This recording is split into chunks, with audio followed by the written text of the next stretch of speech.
The real tragedy of this character is that he has extremely poor executive function. He tends to make decisions kind of hastily. Yes. Because the first thing he does is decide to get back at the bitch who he thinks gave him AIDS. Right. And again, follow that logic through.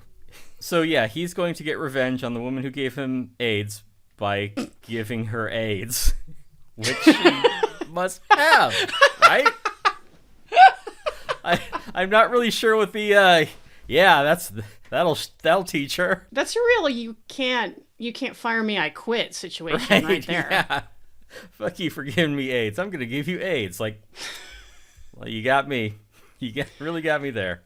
Yeah, and I'll say this: I've yet to see a case of a person who was a carrier of the AIDS virus without eventually developing the syndrome.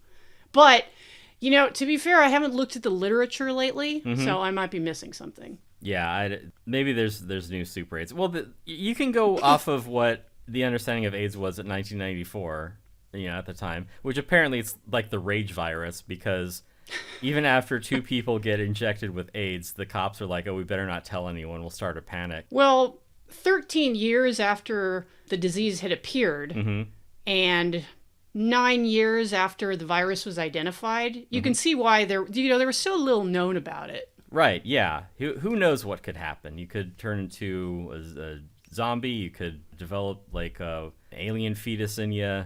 Who knows? You could develop a new hobby, like jabbing people with contaminated needles. Right, yeah. You could start making an enemies list.